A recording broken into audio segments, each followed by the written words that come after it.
Picture this, you are shivering in a wooden watchtower carved into the freezing rock of the Carpathian Mountains. It is the winter of 1285, and the wind howling through the mountain pass sounds like a dying animal. But then the wind stops and the sound doesn't. You lean over the frozen timber, straining your eyes against the driving snow. The horizon isn't white anymore, it is black, and it is moving. The ground beneath your leather boots begins to vibrate, a rhythmic, terrifying rumble that rattles the teeth in your skull. It is the sound of 100,000 hooves. You realize with a sudden, suffocating panic that the nightmares your grandfather told you around the fire weren't just stories. The apocalypse didn't end 40 years ago, it just went home to rest. The Golden Horde is back, and they have come to finish the job.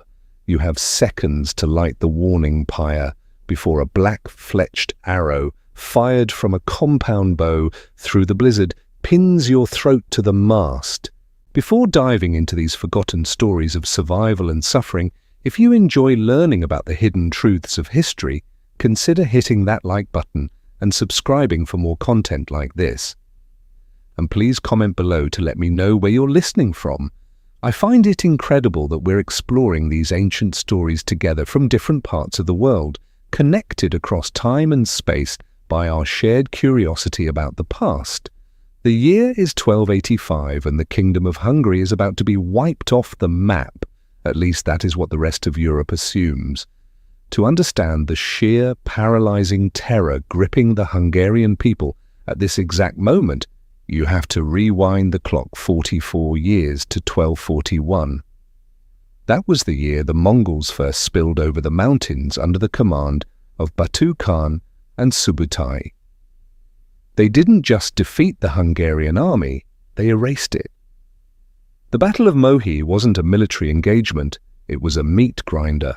Following the collapse of the royal forces, the Mongol riders fanned out across the plains, hunting human beings for sport. They burned the crops, slaughtered the peasants in the fields, and turned the vibrant kingdom into a mass grave. By the time the Golden Horde abruptly packed up and rode back east to elect a new Great Khan, they had exterminated up to 50% of Hungary's population. Half the country gone in a single bloody season. For 4 decades, the survivors lived with phantom pains. Every time the eastern wind blew, mothers clutched their children tighter. The trauma was baked into the very soil, and now the monster has returned. This isn't a raiding party, this is a full-scale invasion led by Nogai Khan, the terrifying warlord who pulls the strings of the Golden Horde, and Talabuga, a prince of the bloodline of Genghis Khan.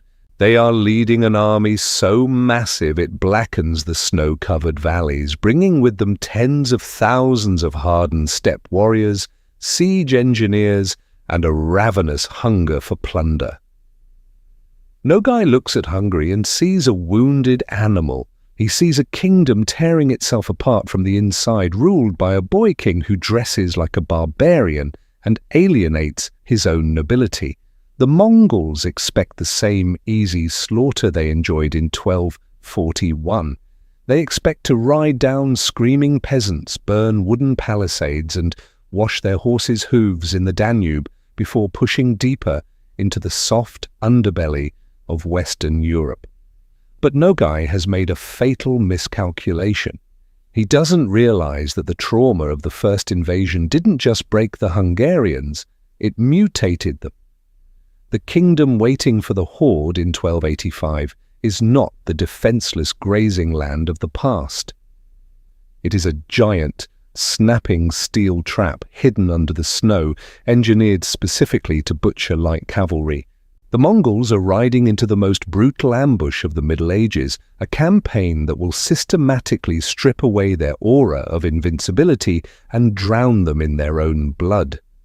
This is the story of the second Mongol invasion of Hungary, the day the unstoppable tide of the East slammed into a wall of stone and heavy steel. If you want to understand why the Mongols are licking their lips as they cross the Carpathians, you have to look at the man sitting on the throne of Hungary. Actually, sitting on a throne is the wrong image. You won't find King Ladislaus IV in a stone cathedral wearing a velvet cloak and listening to the prayers of nervous bishops. Instead, you will find him out on the great Hungarian plain, sleeping in a felt tent, drinking fermented mare's milk, and surrounded by pagan mercenaries. The savior of Europe is not a pious, armor-clad crusader. He is a 23-year-old rebel who dresses in animal pelts, wears a horned helmet, and is dangerously close to being excommunicated by the Pope. History remembers him by a very specific title, Ladislaus the Cuman. To the conservative lords of Hungary, Ladislaus is an absolute nightmare. His mother was a Cuman princess, a daughter of the fierce nomadic tribes that fled into Hungary to escape the first Mongol invasion. Ladislaus doesn't just tolerate his mother's people, he is obsessed with them. He abandons his European wife to take Cuman mistresses. He rejects the refined court life of Buddha to ride with light cavalry archers who still worship the sky god Tengri. When the Pope sends an envoy to demand that the king force the Cumans to convert to Christianity and settle down, Ladislaus basically laughs in his face. The Catholic Church threatens him with excommunication and even calls for a crusade against Hungary. Think about that. The Pope is so disgusted by the King of Hungary that he considers launching a holy war against the very nation that acts as Europe's eastern shield. Because of this erratic, anti-establishment behavior, the kingdom is fracturing from the inside out. The great Hungarian barons, the wealthy oligarchs who control massive private armies and impregnable stone fortresses, openly despise their king. They refuse to obey his edicts. They fight brutal, localized civil wars against one another, burning down rival villages and stealing land while the central government rots.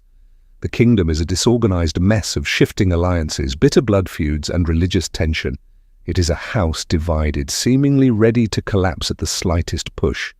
And thousands of miles away, the spies of the Golden Horde are watching. Nogai Khan and Prince Talabuga receive these intelligence reports with absolute glee.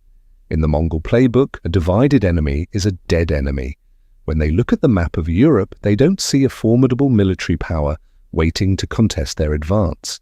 They see a fractured society led by a delusional boy who prefers playing nomad in the dirt to actually governing his realm. They assume that when the Mongol drums sound, the Hungarian lords will retreat to their castles and let the king die in the field.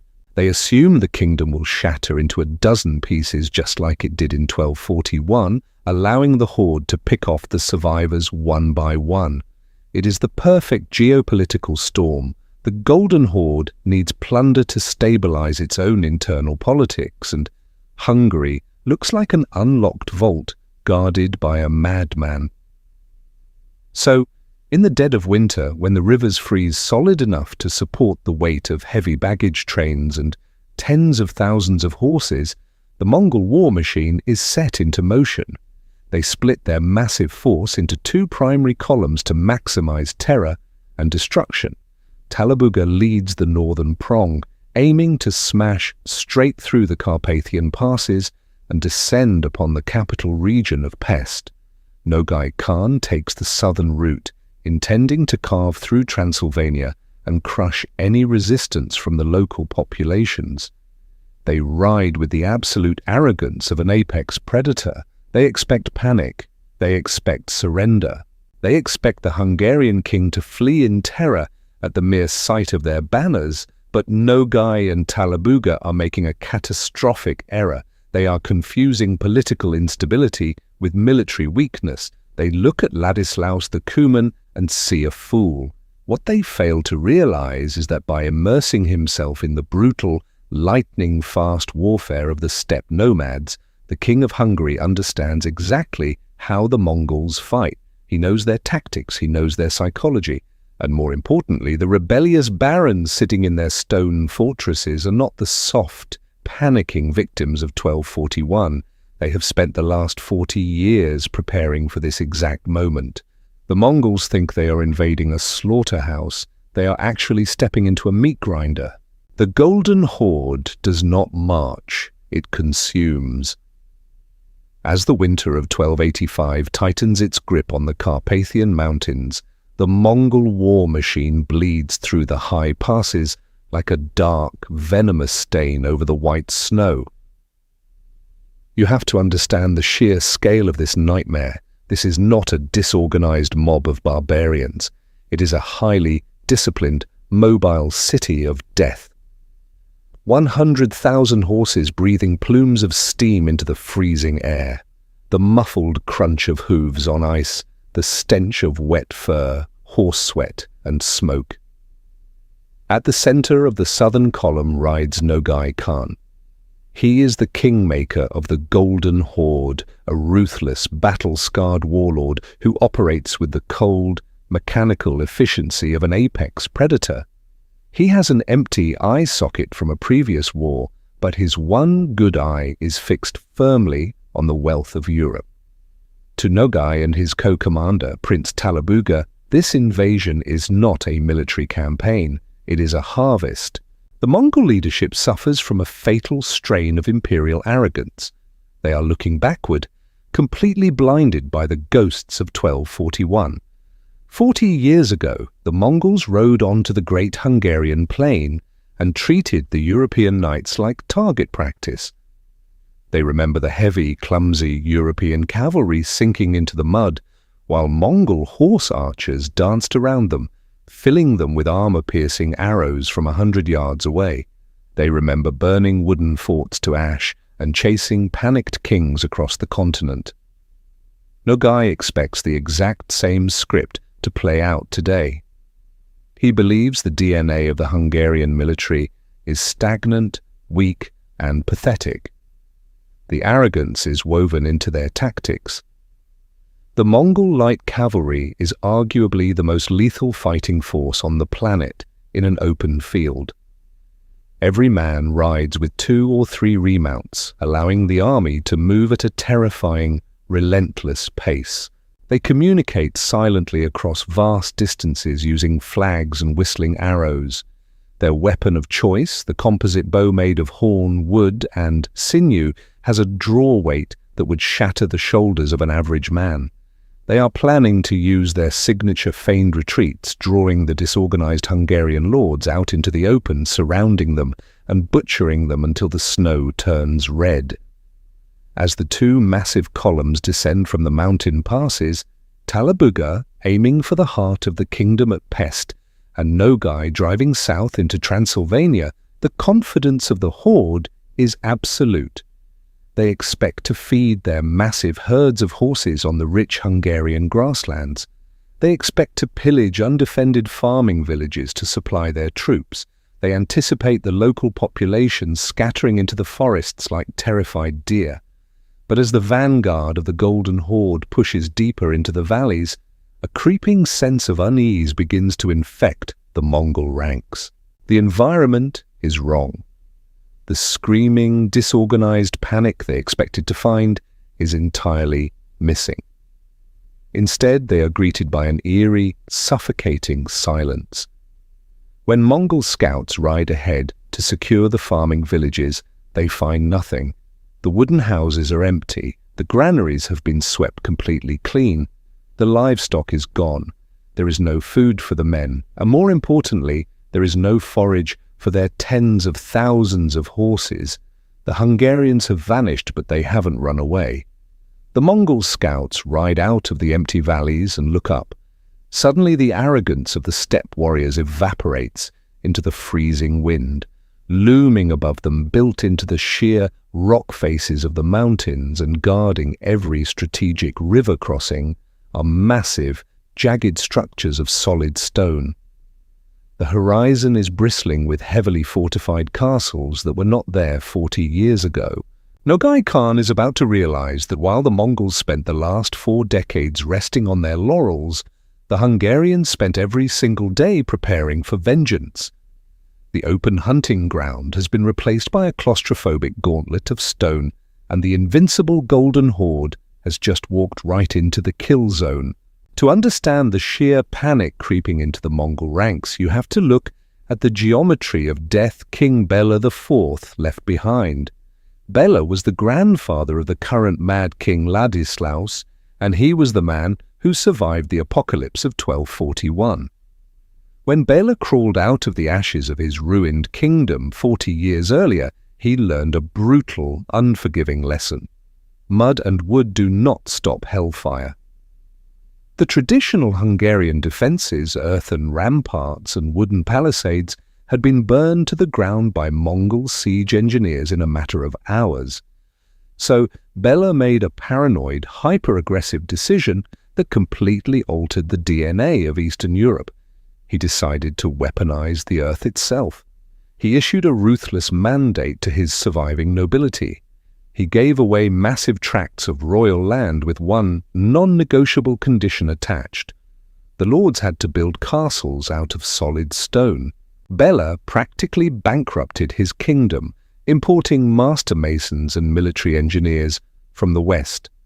He dragged his traumatized nation into a golden age of fortress construction through sheer, unadulterated terror.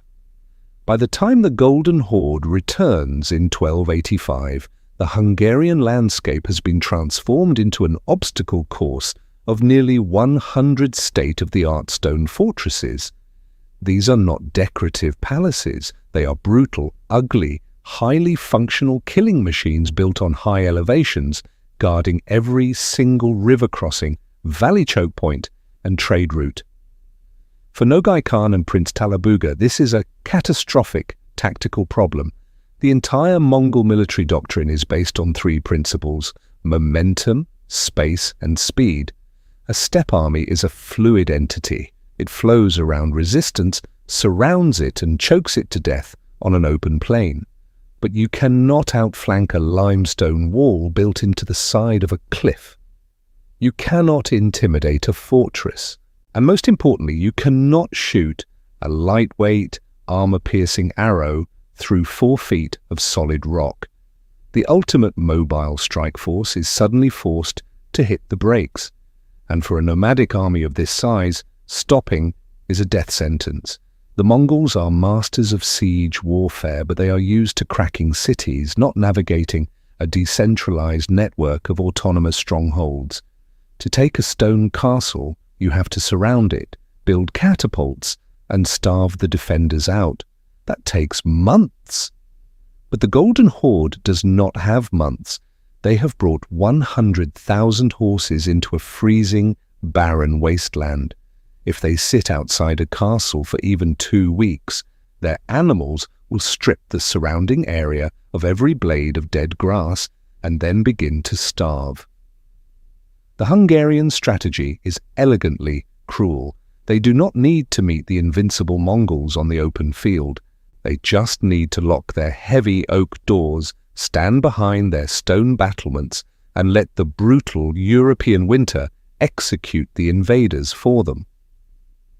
To make matters worse, Bela IV had completely overhauled the Hungarian military personnel.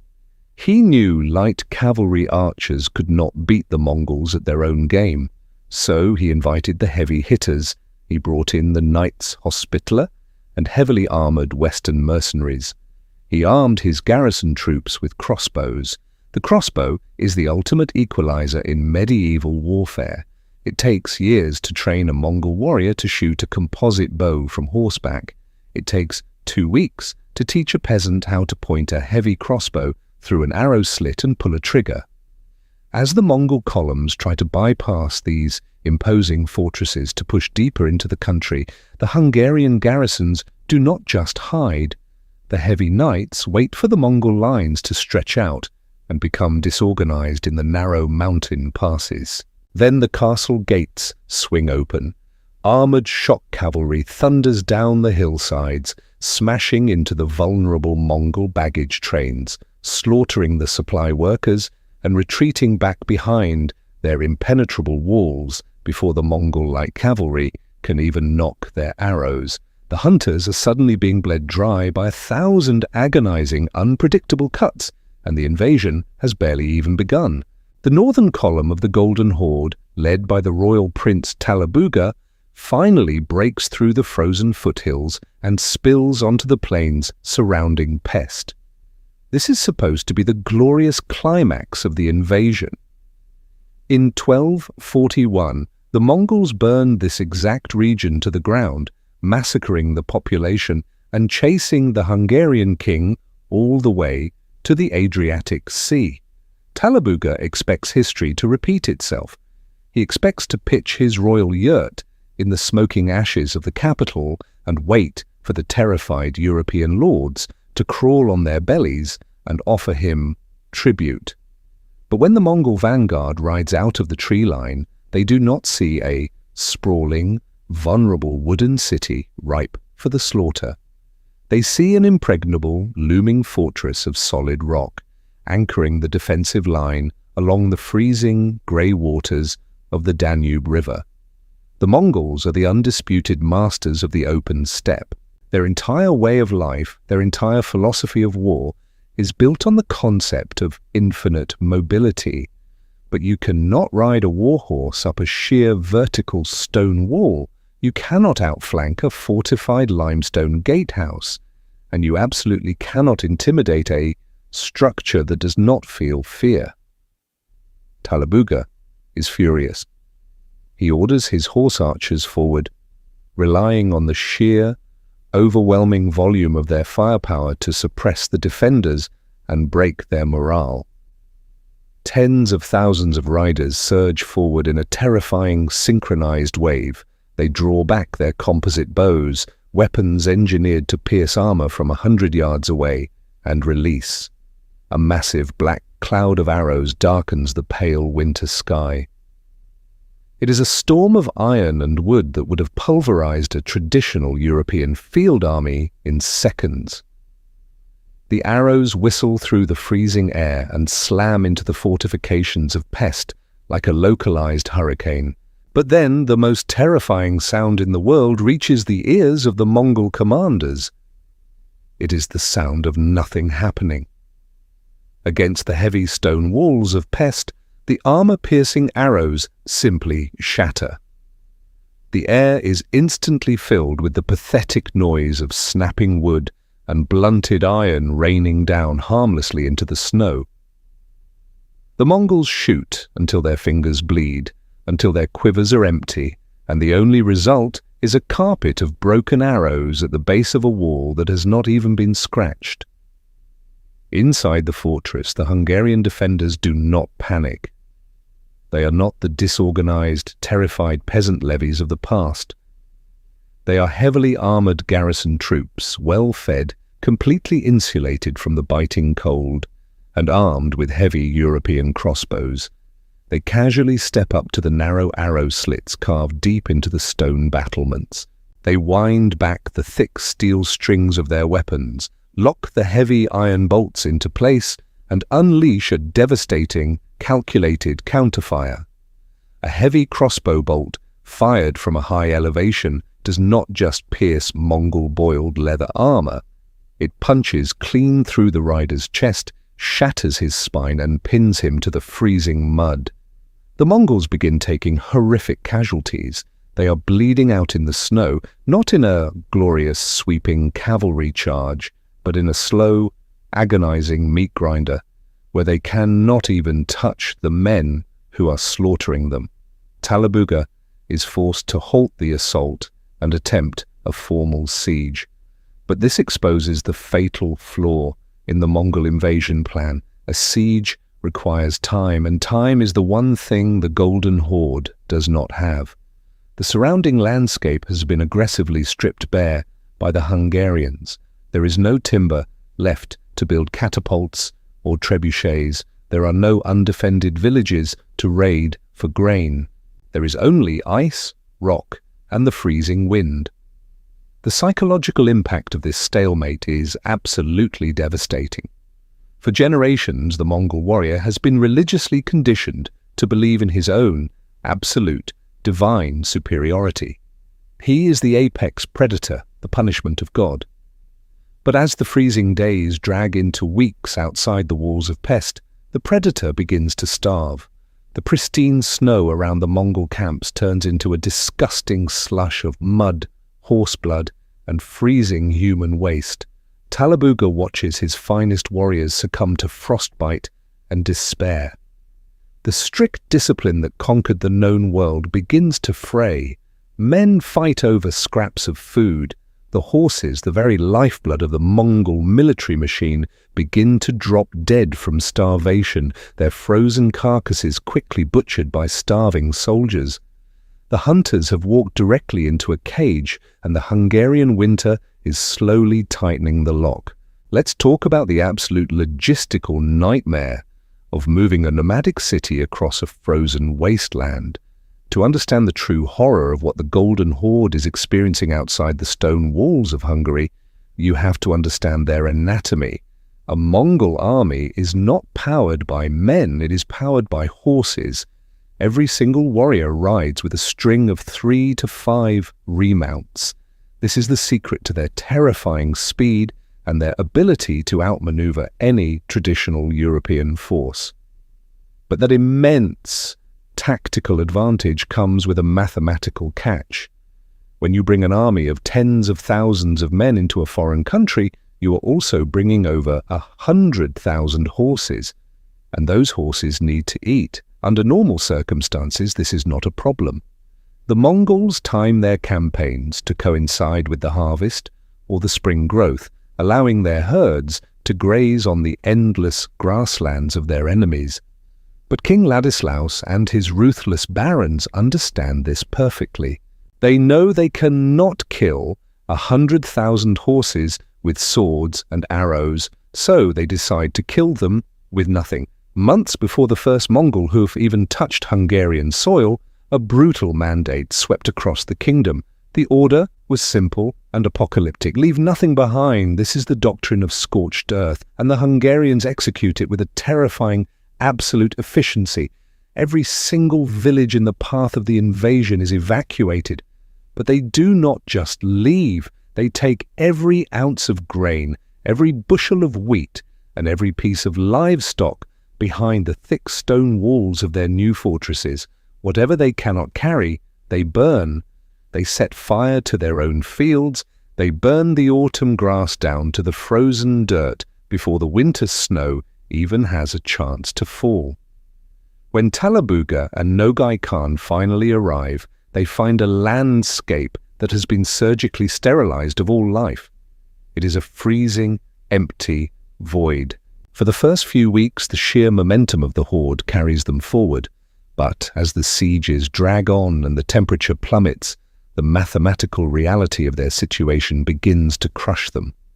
The snow is too deep for the horses to dig down to the roots, and even if they could, the roots have been turned to ash.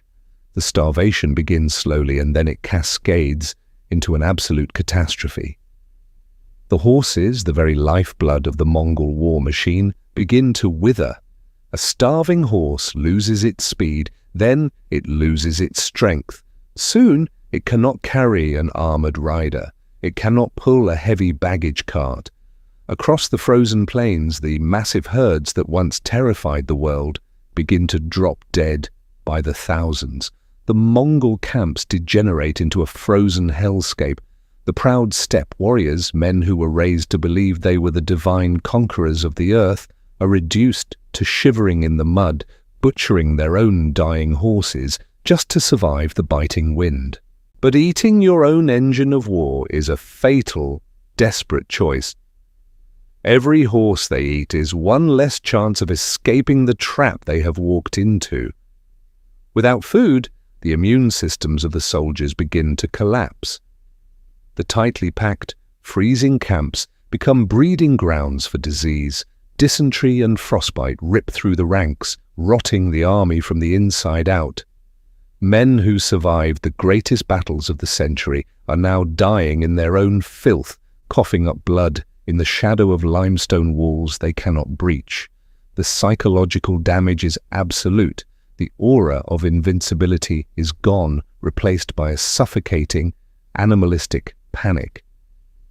Inside the stone fortresses, the Hungarian defenders watch this slow-motion disaster unfold. They are sitting by warm hearths, their bellies full of the very grain the Mongols are dying to find. They do not need to risk their lives in open combat. They simply look out through their narrow arrow slits and watch the greatest military machine on earth eat itself alive. The silence of the Hungarian winter is only broken by the sound of hacking coughs, the desperate whinnying of dying animals, and the bitter wind sweeping across a graveyard of Mongol hubris. The Mongols are bleeding out in the snow, trapped outside the stone walls of Hungary, but the nightmare is only just beginning. Up until this point, the Hungarian defenders have been playing a passive game of survival. They have let the brutal winter and the scorched earth do the killing for them. But King Ladislaus the Cuman and his barons know that you do not just wound a beast like the Golden Horde and let it limp away. If you let them escape back to the steppe, they will eventually recover, rebuild, and return. The time for hiding behind limestone walls is over. It is time to open the gates and exterminate them. As the Mongol columns, desperately starved and decimated by disease, finally abandon their sieges and begin a pathetic, disorganized retreat toward the Carpathian Mountains, the trap is sprung. The freezing silence of the valleys is shattered by the deafening blast of war horns. From the high ground, out of the tree lines, and from the open gates of the stone fortresses, the Hungarian counterattack descends. But this is not the light cavalry of the past. This is a highly disciplined, fully armored sledgehammer of European heavy cavalry, led by vengeful Hungarian lords and reinforced by elite Western mercenaries. To understand the sheer, one-sided brutality of what happens next, you have to look at the physics of the battlefield. The Mongol war machine relies entirely on mobility and ranged firepower, but their horses are either dead from starvation or too weak to break into a gallop. The legendary composite bows, the weapons that conquered half the known world, are practically useless. The extreme cold and the damp snow have warped the wood and loosened the animal sinew, drastically reducing their draw weight and penetrating power. The Mongols are effectively dismounted, freezing and firing blunt arrows that simply bounce off the thick steel plate and chainmail of the charging knights. When the heavily armored Hungarian cavalry slams into the retreating Mongol lines, it is not a battle. It is an execution. The impact is catastrophic. Thousands of pounds of charging muscle and steel plow through the fragile ranks of starving steppe warriors. The ground shakes as lances shatter through boiled leather armor, pinning men to the frozen earth. The knights draw their heavy broadswords and maces, hacking and smashing their way through the disorganized mob. They are not fighting for territory, they are fighting for pure, unadulterated vengeance. They are repaying the Golden Horde for every burned village, every slaughtered child, and every nightmare born from the invasion of 1241.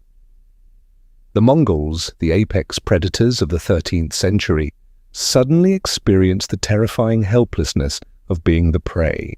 They try to form defensive perimeters, but the heavy cavalry simply rides over them, crushing skulls under iron-shod hooves. They try to scatter into the forests, but the deep snow bogs them down, making them easy targets for the Hungarian infantry and the local militias who are swarming out of the hills. The royal Prince Talabuga watches in absolute horror as his elite vanguard is dismantled piece by piece. The discipline that made the Mongol army the most feared military force on earth completely evaporates. It turns into a chaotic, screaming stampede. Men drop their weapons and abandon their wounded comrades, desperate to reach the mountain passes. But the high ground has already been taken. The Hungarians have anticipated their escape routes. The heavy cavalry pushes the routing Mongols deeper into the narrow valleys, compressing them into tight choke points where their numbers mean absolutely nothing. It is a suffocating, claustrophobic slaughter. The snow turns into a sickening slurry of mud and crimson. The mighty Golden Horde, the army that came to conquer the Western world, is being chopped to pieces by the very people they considered soft and weak. The tables have not just turned, they have been smashed to splinters. And as the remnants of the Mongol army claw their way toward the mountains, they are about to realize that the knights were only the first wave of the nightmare. The remnants of Talabuga's northern column drag themselves into the foothills of the Carpathian Mountains. They are no longer an army. They are a bleeding, hemorrhaging mass of desperate men trying to outrun a nightmare. The Hungarian heavy cavalry has stopped pursuing them, not out of mercy, but because the armored knights know they do not need to follow the Mongols into the frozen peaks. They know exactly what is waiting up there in the snow. The Mongols believe they are climbing toward safety, toward the mountain passes that will spit them back out onto the Eurasian steppe.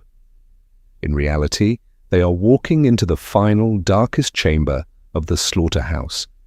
Before a single weapon is even drawn in the mountains, biology begins to take its toll. The starvation that plagued the camps outside Pest has now weakened the men to the point of total immune collapse. Dysentery and typhus rip through the marching columns with the speed of a forest fire. You have to imagine the indignity, the sheer, humiliating horror of it. These are the descendants of Genghis Khan.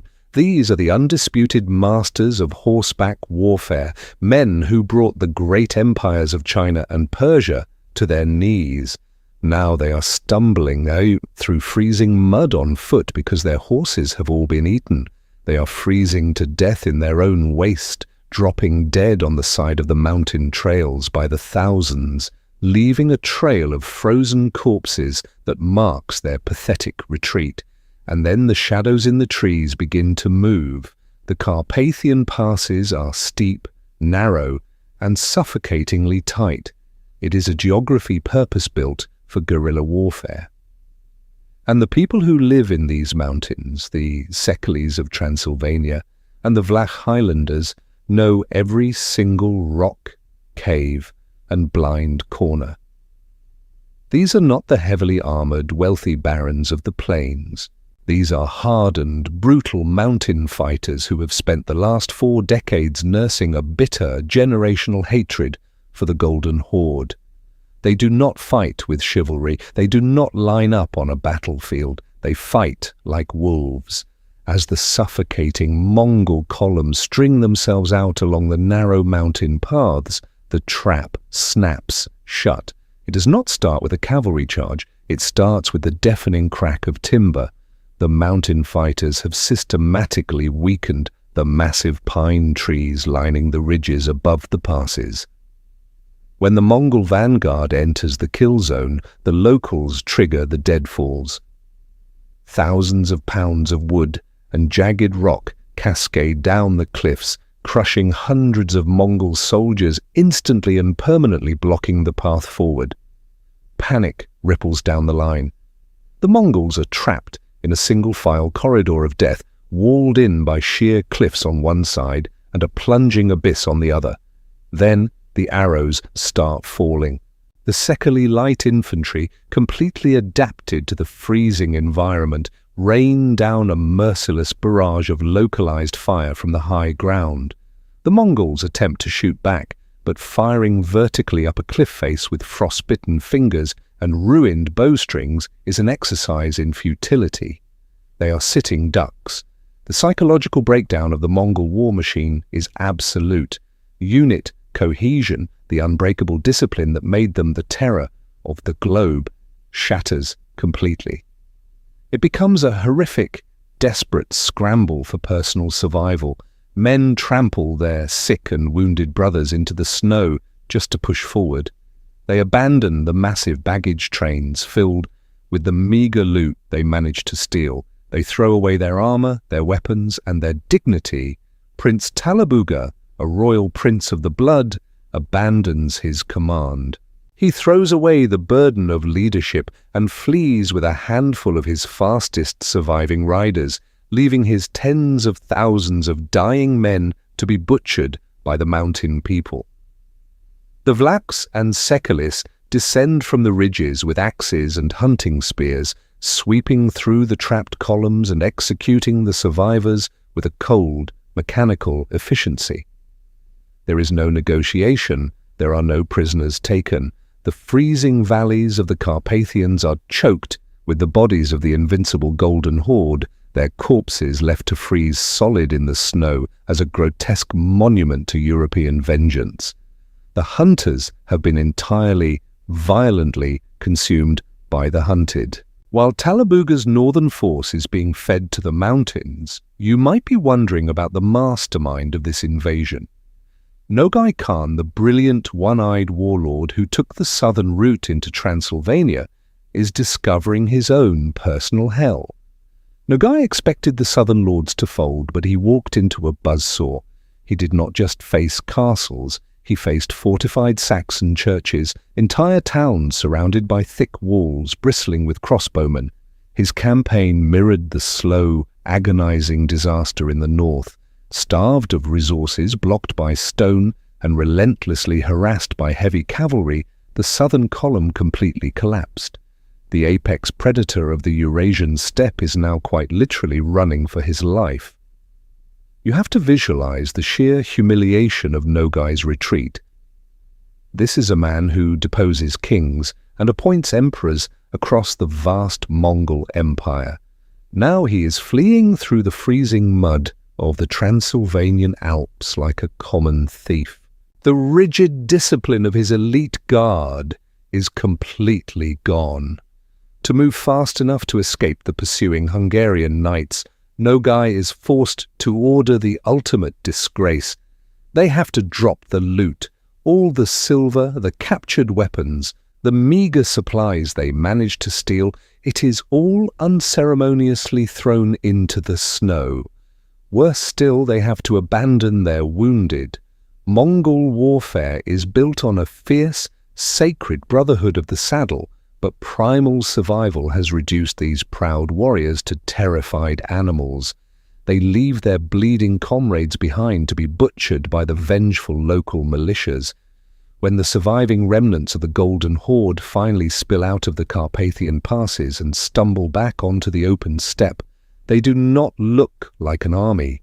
They look like the shattered victims of a natural disaster. Talabuga arrives on foot. Let that image sink in for a moment.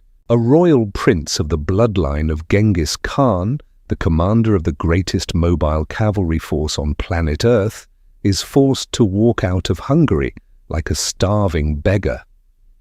His wife, who accompanied the army expecting a glorious leisurely tour of conquered European lands, is forced to march through the freezing mud alongside him, her royal clothes reduced to filthy rags.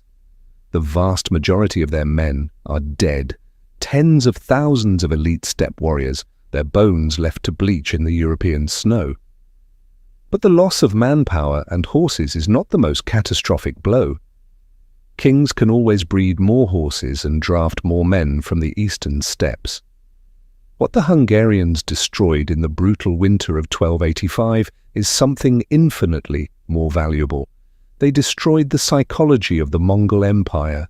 For 40 years, the Golden Horde ruled their western borders through the sheer weaponization of terror. They relied on the paralyzed, deeply ingrained fear that they were an unstoppable, divine punishment. If a European king even thought about resisting, the Mongols would simply remind him of the ashes of 1241. But King Ladislaus and his barons took that terror, locked it in a cold cage of limestone, and starved it to death. The myth of Mongol invincibility in Europe is completely, irreparably shattered. The invincible boogeyman has been dragged into the cold light of day, stripped of his armor, and beaten to a bloody pulp by the very people he used to hunt for sport. The news of this catastrophic defeat spreads across the European continent like wildfire. The Pope, the Western monarchs, the Byzantine emperor, they all received the impossible reports. The apocalypse was pushed back. The political fallout back on the steppe is immediate and violent. The profound humiliation of this defeat breeds venomous paranoia between Nogai and Talabuga. The failure in the mountains of Hungary plants the dark seeds of a bitter civil war that will eventually tear the Golden Horde apart from the inside. But for the Kingdom of Hungary, the winter of 1285 is the ultimate, blood-soaked vindication. The mad king and his rebellious lords proved that the nightmare of the past could be killed. They proved that with enough stone, enough steel, and enough ruthless brutality, even the wrath of the East could be broken on the anvil of the Carpathian Mountains. When the heavy winter snows of 1285 finally melt, revealing the muddy slopes of the Carpathian Mountains, they expose a brutal truth that will haunt the Mongol Empire forever.